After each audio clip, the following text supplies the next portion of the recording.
Hello, everyone. It is Thrive O'Clock. My name is Melody McAllister, and I'm here with the author with the mostest, Rachelle Poth, who, if you haven't heard, just launched her newest book. It's called Your World Language Classroom, Strategies for In-Person and Digital Instruction.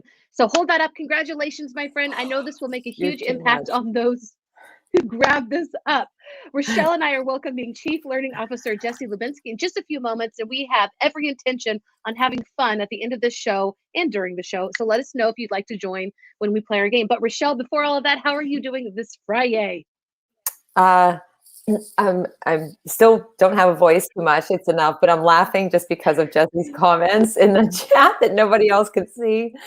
So anyway, I'm good. It was a good day. It's my school. It's been homecoming week, so the kids are all excited and exhausted because of so many activities. And I don't know. Today was a good day. The weather is nice outside. I am very tired from this week. Happy to be here and excited to talk to our guest today as well. And looking forward to some of your games that you have, or whatever it is that you have in store for us. I don't know.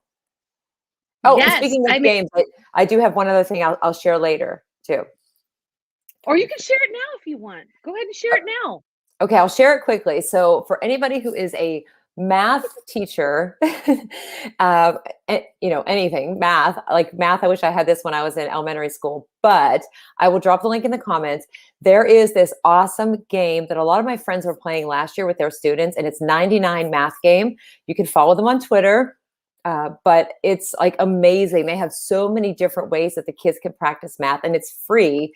And my friend used it this week, and she said her kids at school were just like absolutely crazy about this game. So for me, I'm just saying that follow 99 Math Game on Twitter, check them out and try it in your classroom. And if you do, I would love to hear how it goes, because I teach high school Spanish and STEAM, but I'm going to have my STEAM students do this next week, just because we learn all about technology and coding and everything. So I think it'll be kind of fun. So just wanted to share that for anybody from math who's looking for some new ideas. So I love that. And then you'll have to tell us next week how it goes. Yeah, I will. Yeah, totally. Awesome. Okay, so this is going to be a great day. Do you want to tell us about our friend who is visiting us today? I do. Yeah, I would love to. I would love to. So our guest today is Jesse Lubinsky, who has lots of things on his name, and I've gotten to know him in different networks. We actually got to talk, I don't know, it's probably 4 months ago, because we were talking about the Changemaker event that happened again this year, which was awesome. Just doing so much for education, and an author. Do have it right here. I had to remember to bring it home today because I have it in my classroom with my STEAM students for the AR/VR, and they were like, "Is that a book?" They saw the cover and they're like, "What's that cover? What's that book about?" And I said, "Well, let me tell you, it's what we're going to be learning about." So then today I had to remember to bring it back home. But anyway, we are excited to have you here with us today. I have no idea what we're in for when it comes to Mel, but I know you like games and sports, esports, and all things. So welcome. Thank you. Love games, but two things really quickly to kick this off. First, thank you for the 99 Math Game shout out. This is my first semester teaching. I'm teaching pre-service teachers at the college level how to teach math at the elementary level. So I'm definitely going to share that with them. But also another book. Oh my God. Like, I feel like every time we talk, you released another book. I can't keep up. I'm trying. It's amazing. Prolific does not even begin to describe yourself. You're too much. That's why I called her the author with the mostest. She really is literally with the mostest. Nah. Amazing. Thank you guys for having me. Yeah. Yeah, and you just had a book come out not too long ago. So the pandemic was fairly good as far as publishing goes. We released 2 books in 2020. The first, Reality Bites. Actually, I don't even have to point to the book. The posters are behind me. I feel like you could do that when you write books. You could put posters behind you. Reality Bites, Innovative Learning Using Augmented and Virtual Reality. I co-authored that with Dr. Micah Shippey and Christine Lyon-Bailey. And then in November, we released the Esports Education Playbook, Empowering Every Learner Through Inclusive Gaming. And I co-authored that, again, with Christine, but also with Chris Aviles and Steve Isaacs. Oh, yeah, that's right. Awesome. That's right. Yeah, so I've been very fortunate to get to partner with a lot of really amazing educators. And actually, this isn't even that cool. I feel like I'm getting published in a few months, but it's like an academic paper in a book. It's not even that exciting, but yeah. That is exciting. No, not really. What are you talking about? That is so it's an academic book. These are I go by the covers. These are very cool covers. That's really, once we saw the cool covers, we're like, okay, good. We know it has to be good because it has a good cover. Yeah. Oh my gosh. Tell us about your books. I don't know. Like, I know I'm terrible. Sure. I wish I knew more, but I want to know more. Sure. So Reality Bites was interestingly enough. So I co-founded Ready Learner One with Micah and Christine, and the company was actually originally just the book. So the book was a project. Micah had been collecting stories from educators around how they're implementing AR and VR in their classrooms. We wanted to make immersion technology more approachable. So the idea behind Reality Bites was to create a learning framework. We called it the XR ABC framework, Absorb, Blend, and Create. And we aligned all these different experiences to absorb, blend, and create, but aligning that to the ISTE standards, the SAMR model, the 5 E's, the 4 C's. So really trying to connect it with language that teachers already recognize. So a teacher presents kind of what they're doing in the classroom. We took that and aligned that to the different standards. One of my roles in the book was to kind of share pop culture connections. So, if it seems like you've heard of this before, you might have seen this in this movie, because I think pop culture's done a really nice job of conceptualizing for us how some of these technologies could work in the future. And I think now we're starting to see some of that happening. And then we had always conceptualized of writing this esports book. And kind of as we were rolling along, we connected with Chris and Steve, who we knew from the conference circuit, and they were doing it as well. And we were like, hey, why don't we kind of join forces? And Steve and Chris were the first two people to found middle school esports teams, whereas Christine and I were both administrators in K-12 schools. And I think we had more of an expertise in terms of rolling out initiatives. So we kind of brought that to the table, and together we put out the book. And it was my job on that book was to interview. I did all the interviews, kind of pulled resources. I got to interview Amon Green, who is the 4-time Pro Bowl running back for the Green Bay Packers, who is now the head esports coach for Lakeland University. It was really just amazing even to connect with students, coaches, people in all areas of the esports realm, and kind of really get a sense of how big it is. So I see up on the screen, we have the why should we care I know, about you esports. just naturally went into that. And I'm like, I love my banners. The first thing I want to say is I gave you a funny look. It probably wasn't very funny, kind of like my mouth breathing jokes are never very funny for anybody either. I found it funny. Okay. But you said so many acronyms. Just keep that in mind. And I knew this was going to happen having you on today, you and Rachelle and all your acronyms. I love it, but I don't understand hardly any of them. We're going to get back to that in a little bit. But yes, tell me, if you're new to esports or you're trying to get into sports, why should we even care about them? So let's start with what is esports for those people who are out there and they don't even know what I'm talking about. Esports is competitive video gaming. And if you're like, okay, that definitely doesn't have a place in school. I actually think it's one of the most important initiatives you could bring to your school these days, because as much as I love AR, VR for a learning tool, there's a steep adoption curve to it in terms of hardware, in terms of training. I think and Rachelle, I don't know if you'd agree with this, but immersive VR is really where a lot of the magic happens. And that's it's really tough from a lot of perspectives, age requirements for the different hardware, things like that. Esports, though, every student, every adult plays games, whether it's on their phone, on a console, whatever. I think or in somebody else's mind. Yeah. So I think, we've heard a lot of talk from educators over the years about, we need to connect students with the things they're passionate about. There are a lot of students who feel disenfranchised right now from their schools because they don't really have a place where they fit in, right? Mm-hmm. You have, your athletes, you have, kids who are really, who fare really well academically. And then you have kids who can't really find their place, but we know they love games. And this is something that appeals to them, not just because of the gaming perspective, but when you really start to unpack esports, it's about so much more than the games themselves. It's about content creation. It's about writing. It's about broadcasting, streaming, all of these different skills. When we talk about how do we get kids prepared for the jobs of tomorrow, these are the jobs of tomorrow. Esports is one of the fastest growing fields that there is. And actually, Ready Learner One, we partnered with Garden State Esports, which is Chris and Steve's organization.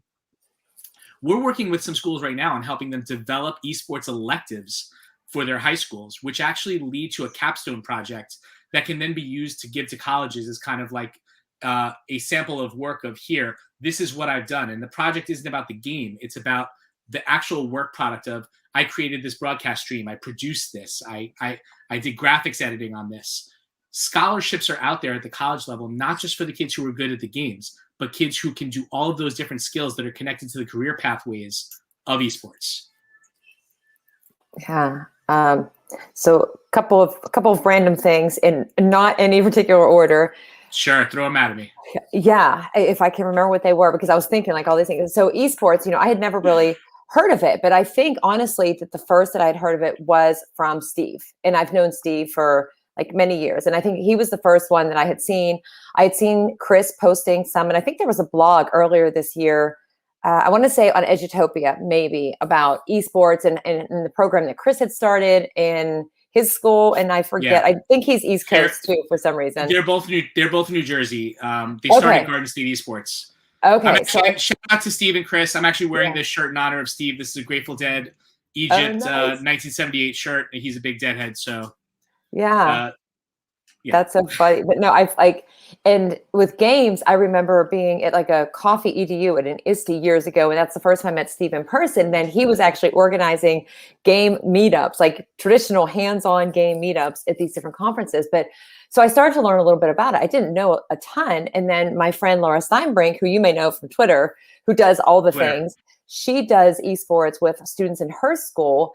And, and again, so I didn't understand a lot of it, but last year in January, I was at FETC and I was at BET, and I saw like at the conferences, this whole space. And I wrote a blog about like seeing it and seeing the students that were there, high school students that were there involved in it, and just all that went into it. So it was so much more.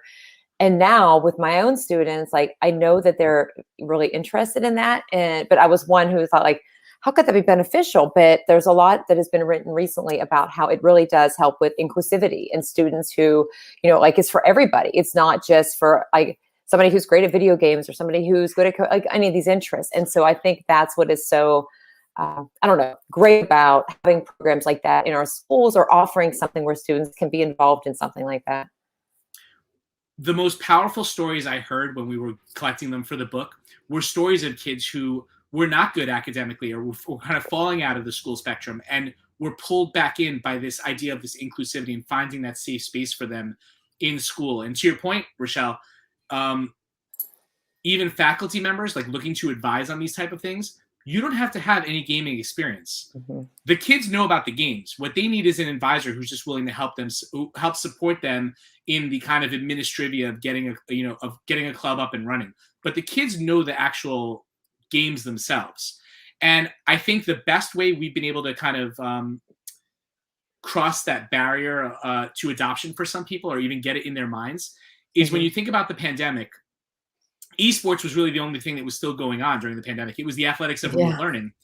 Right. But the esport that really started to pick up the most steam over the pandemic was chess, because of the Queen's Gambit. Ooh. And when you start to think about it, chess club has always been something that's been acceptable in schools. Mm-hmm. That becomes then a very low barrier to adoption when you start to think of chess as an esport, because now I don't have to be present in the room with students from another school. We can compete electronically. And that's really the lowest way of kind of framing it. Now, in the book, the book's broken into 4 sections, and the last section is the how do I build the club. The first few sections are like, here's the SEL benefits and why we want to do this for kids. The second part is, here are some of the concerns you might hear when you bring up esports, and here's what the research actually shows. We went out and took a look at the academic research that was out there and actually said, look, we're not taking a position on this. We're just saying, here's almost like a literature review of what's out there. And then the third part of the book was stakeholder involvement. Who are the people in your school community that you need to go out there and talk to and get on board before you launch the initiative? And I think some of it are people you would automatically think of, right? Like your local building administrators, things like that. But, we talk about some of the people who we often forget about: your clerical, your custodial staff, your technology department, and probably most importantly, your parents. You want to get them on board first, because if you get the parents on board, they can be your loudest advocates to help bring this. If you can help show that this is going to be a benefit to their kids, they're going to be your loudest cheerleaders in trying to get this type of program up and running. I love it. Yeah. Anytime you can get parents involved, you have got me on your team.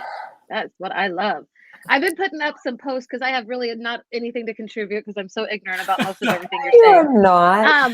I don't think that's true I at am all. truly. It is. It's true. No. And you know what? I love that what you said though. Like the kids already know. Like you don't have to give them. You just have to facilitate. Like I can facilitate the crap out of anything, and I love that. And the kids Yes, are you changing can. everything. Yes, yes. You know the kids are changing everything. I love it. I'm just. Do we ask them what they want? Is this what they want? Let's get it in their hands. Let's get them involved, and let's stop putting up any walls that are getting into their way. It comes down to agency and opportunities to give students that empowerment over building the school, right? If they build their community, they're going to feel more invested in it. So if we give them those opportunities to connect with the things that they're passionate about, obviously you're just setting yourself up for success. Chris and Steve have some great stories about how, with their student athletes, they actually get jerseys. They walk during homecoming. I mean, these are students who would never really have that opportunity otherwise because that wasn't their pathway was to be the traditional athlete. But now we're recognizing the things that they're good at as being a valued part of the school community. And that might be the most important piece of this, right? Yes, it is. Giving students that chance to feel like, wow, what I do is valued. And the things that I think are important are important. And you know what? If I'm going to be treated that way, maybe I will actually take school a little bit more seriously. If it's going to mean that I get to compete in these awesome, gaming events and it's something that I really love, it will actually benefit the rest of my academic career because I will now be more invested in doing well so I can keep participating in this. Yeah. If I wasn't worried about what people thought about my lower half, I would stand up and give you an ovation right now. I love everything that you're saying. Like, oh my God. sold. Like, and I don't even feel like I have to go know everything because I feel like it's going to be something that is led by young people. And I love everything. Yes, we'll have to do more on this. Before we get to our game, because I really think it's Friday and we need to, we've been talking about esports and I made up a game and I've been writing stuff down that you guys don't know, but I'll share in just a second. Oh boy. But what is a chief learning officer? Tell me what you do. Like, what is this role you play? So what's funny? I feel like when you work, when you're at a startup, no matter what your title is, you're doing you're wearing every hat anyway. But I think particularly, Ready Learner One does a lot of work in the K-12 space, higher ed, and corporate. So most of my work is centered around what we're doing in K-12. And Rachelle mentioned it before, that our work at Changemaker.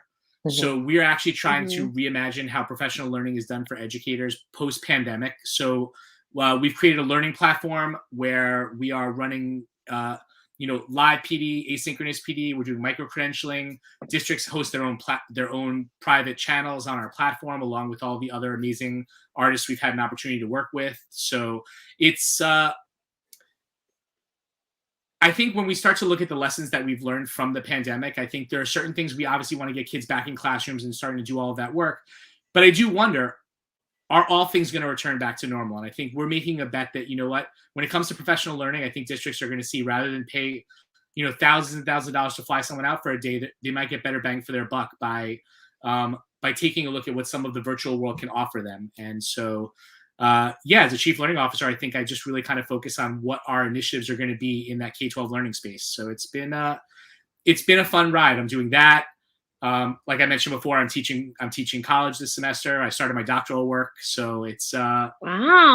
We're doing a lot recording. We're getting back to recording partial credits, so the podcast is coming back. So it's a lot of things. But you know what? When you're doing stuff, like the expression goes, right? When you love what you do, it doesn't. I don't know.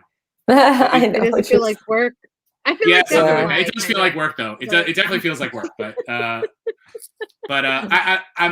been lucky to I've been lucky to get to collaborate with so many amazing educators. I think I really wish everyone had an opportunity to work with some of the people that I've gotten a chance to work with, like Rachelle, like now with you as well. But I just feel like there are people who feel like they are so isolated in their classroom and don't know how to break down the barriers of those walls to make those connections.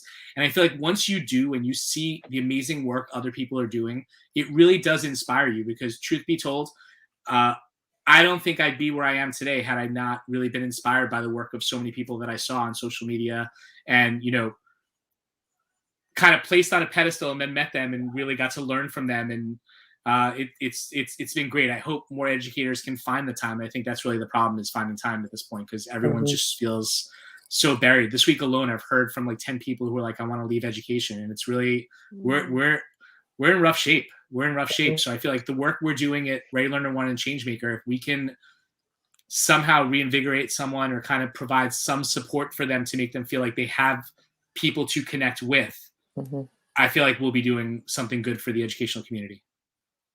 Yes. Yeah. Well, on that serious and sad note, first of all, I just want to say, if you're watching, because like at least 3 Debbie people Downer are over here. watching. No. One of them's Marianne. Marianne, love you.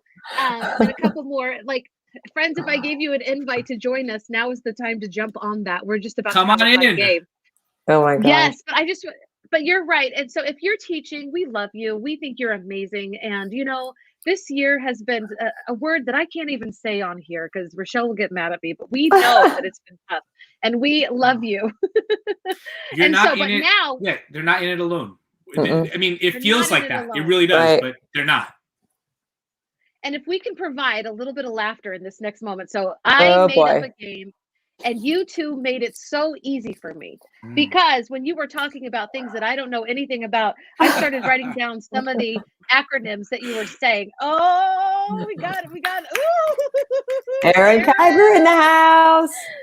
Yes. I hope you don't make her laugh so hard she has her baby early. She needs to release a book next week. So book is out there. The acronyms, yes, that you guys said that I wrote down, and I didn't write down in any particular order, but FETC, BET, DBC, SEL. I think somebody said ACDC, or maybe that was in my mind. I don't know. But those are some acronyms. And so this game is all about acronyms. And I'm giving you a choice, but I know what option I think is more funny. I wrote down a whole bunch of acronyms and I'm going to offer them up to you. And you all are playing against each other. And if you're watching at home, you're also playing against everybody else. And I will keep score because I'm a great scorekeeper. So I will offer up, AR and VR and DVD and CBS and all these other acronyms. I'm going to give it to you. And you have to come up with anything but what it really means. And whoever makes me laugh gets a point. If you make me laugh harder than the other person, I'm going to give you an extra point because you might all be kind of funny. And if you actually make me groan and feel embarrassed that I'm on air with you, I'll probably take points off, is all I'm saying. Okay? Are you any questions? I have to be really careful where the line is here. Okay, yeah. I'm ready. I can do this. Oh my gosh. I'm so glad you said that because now I need to switch my drinks. Okay. Okay. Delicious. All right, here we go. I'm going to start easy. Okay. TV. What does TV stand for?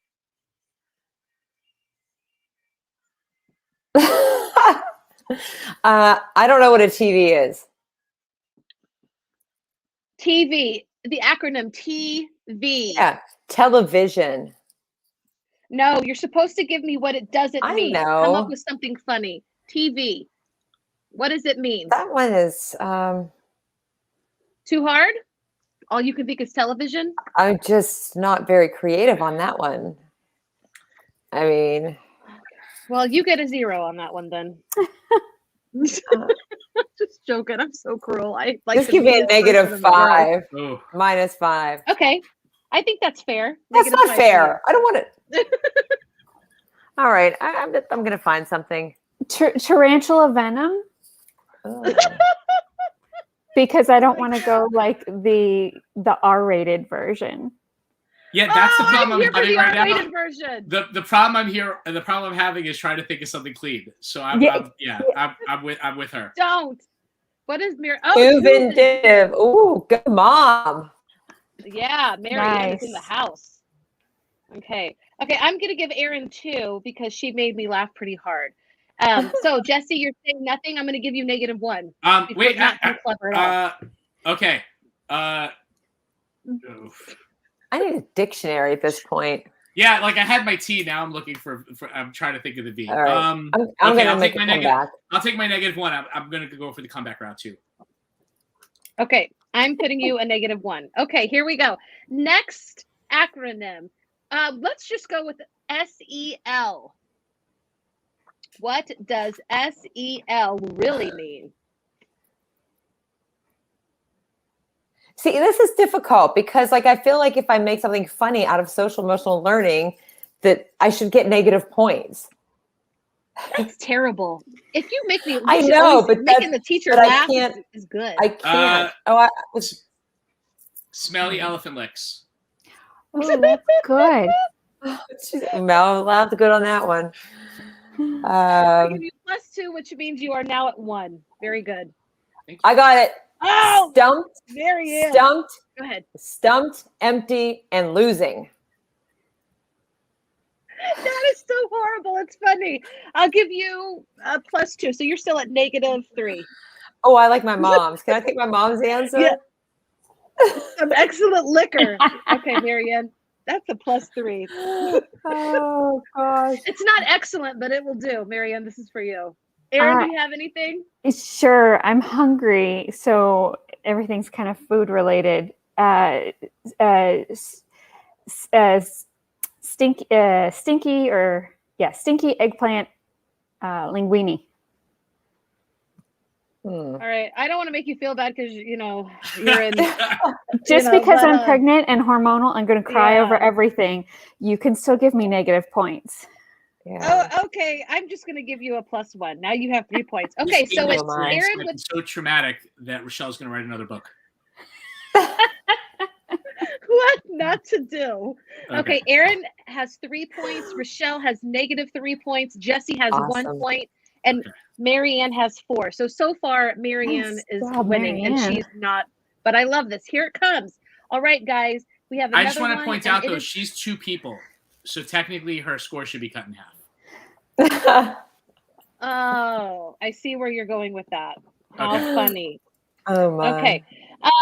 This next one, I know that you will love. AR/VR. What does it really mean? AR/VR. I know what it really means, but I have no humor. Wink, wink, wink. What does it really mean? Wink is Augmented reality. WINK. Rachel, or not Rachel, Melody. Why did I call you Rachel? That gave me a good laugh. Jennifer Aniston. Because did you know that Jennifer Yes. Aniston wears body makeup? I am never going to forget that she said that out loud. Okay. Anyway, sorry. Nor will I. It's like mouth breathing. Who cares? All right. Does anybody know? Is anybody ready to tell me what AR/VR really means? These V's are killing me. Yeah, the V's are tough. A really veiny rhinoceros. I like that. +2. You just went up to 3. Good job. Good for you, Jesse. Anybody gonna real? Jesse's got the Come on, key. Marianne. He's almost to write it down. Yeah. Yeah, the writing is helping. Yeah, that's key. Mm-hmm. Yeah. A really veiny rhinoceros. Yeah, please make sure you get it. I don't want to. Yeah. I got nothing. Oh, Rochelle, you poor thing. I love you so much. I'm not giving you any more negative points. I feel I like just don't like the game. I can't play it. I can't. I have no. All I think of is like the actual meaning, and I don't have. I thought my stumped, empty, and losing one, that was relevant to me, was kind of funny. You still gave me -3. So no. I didn't give you a -3 for that. I gave you a +2 for that. Oh, here's Marianne. I gave you. Now you're at -3. A rusty Volkswagen. She's good at these. Yeah, she's good. +2, Marianne. Keep you with the lead because I like you. Okay, 6 points, Marianne. By the way, Rochelle, even though I lose a lot of these games on my own podcast, I find that the fact that they are totally judgmental based on the one person who happens to be deciding makes it actually kind of weirdly funny. I guess so, yeah. Yeah. On our show, the scoring system changes mid-game. I'm stuck on the last R. Because I've got artificial Rochelle version something R. I don't know. I'm going to give you like half a point for that. She gets a half point. That's a half point for that. So Erin has 3.5, Rochelle has -3, Jesse has 3, and Marianne is still in the lead with 6. Okay. Yeah, I don't think I'm going to get away from. I'm going to get away from the V's. Do that. Let me see. Yeah. Get away from the V's. Oh, Marianne? She's just very clever. I don't know. She is clever. All right. Here we go. FETC. What does it really mean? What does it stand for, people?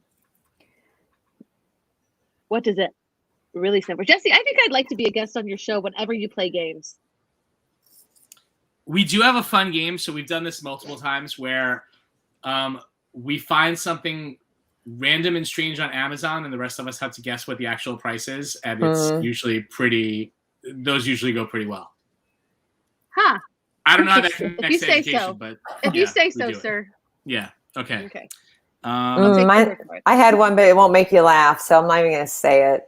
No, just say it. That's better than nothing. Please, I'm pretty sure nothing is better in this case, so we're just gonna not go with that one. No. Yeah. I'm so sorry. See, this is what happens when you're awful to students. They don't want to say anything, and I was awful. I'm so sorry. Hashtag I'm sorry story. Please share.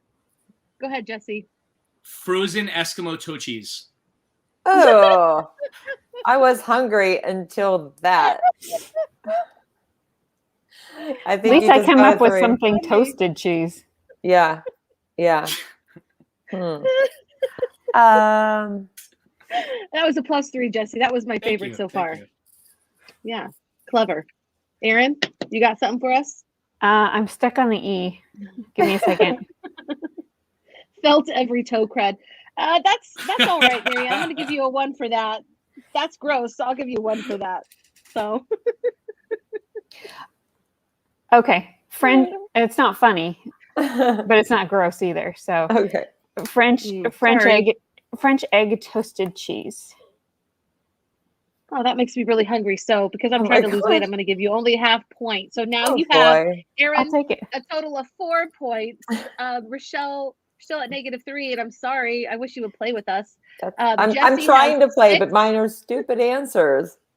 That's what we like. No, you didn't. You didn't no. I do. Because I was going to say fantastic educators teaching children, and that was not going to be funny. Oh, that's very inspirational. But it's so beautiful. Yeah, but beautiful answers don't get points. Funny Guess answers what though? do. It did. It might not be funny, but you just got the title of your next book. How do you like that? Actually, I got a title of a book this morning because I forget what one student said to another. Oh, can you please tell him to stop pulling my leg hair? And I said, I've been here so long and I've never heard anything like that said at all. I think I'm going to write a book about what to say when you don't know what to say or something. I forget. I came up with a better title. The kids were laughing so hard. I was like, that was just really awkward. Yeah. I mean, but if you got a lot of leg hair, that could be really painful. I don't know what that feels like. Okay, so that was good. That was so beautiful, Rachelle, that I'm actually giving you a +4. So now you are at 1. Aaron's at 4. Rachelle's at 1. Jesse is 6, and Marianne is at 7. So Marianne is the person to beat. Wow. It truly is. Okay, we're going to go to another one now. ABC. What does ABC really mean? And already been chewed cannot be used. ABC. Alcohol, bagels, and coffee. Did you just nail my favorite foods? I don't know. I like that. I was thinking Peg Bundy. I was going to say bonbons, but the bagels came out instead. It's almost like, did you say, alcohol, bagels, and chocolate? Oh, you said coffee. Coffee, because I feel like if I had all 3 of those things, I would be good to go for the rest of the weekend. Oh, is it so bad that Another Bad Creation is just stuck in my head and I can't get it out? It's like I'm in 90s music zone and I'm like, oh, I can't get it out of my head. Okay. Say it. Oh, that's actually how the song goes. Yeah. No, I'm actually thinking because that's in my head. So I need 2 seconds. Got you. Marianne, what are you thinking ABC really means? Oh my gosh, I just thought of something really awful that I wish I could just forget. Yeah. I don't know. It's one word. It's Abercrombie. Okay, that's definitely negative. Okay. Did you see her face? Another bad choice. It's just done. Mel was like, What? I love you, Aaron. I'm just totally teasing. I hope I don't make you feel bad in real life. Not in real All life, right, just Jesse. on virtual life. Yeah. Jesse, you got anything? Yeah, that was my answer for in response to hers was another bad choice. Another bad choice. Very I like clever. I'm gonna give you 2. Come on, Marianne. last Come on, Mom. call. You're down. Okay, so it's Aaron 3, Rachelle 3, Jesse 8, Marianne. You only have 7. So yikes. All right, are you Better ready? catch up. Oh, Thank you. I think she nailed Thank it. you. I think that is the Yes. best one. That's fantastic. Oh. Is she talking to me? I don't know. And because I feel a little, what is the word, triggered at that, I'm just going to give her 1 point. So now Jesse and Marianne that's a good are tied answer. at 8. It was good. I thought that was a good answer. It was very clever, but you're also very biased because it's your mom. So you know what I know. mean? Be a little careful here. People are watching. Oh my. I'm sorry. Okay, I'll shut up. Okay, now this one could go a lot of ways. You've heard of this one before, but what does it really mean? FOMO.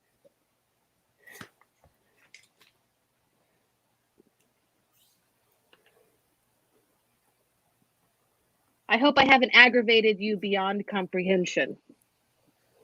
I'm frustrated. That would be FBC. I could probably. If you're watching out there, the other person watching us, if you can tell us what FOMO really means. Let's see here. Your answer.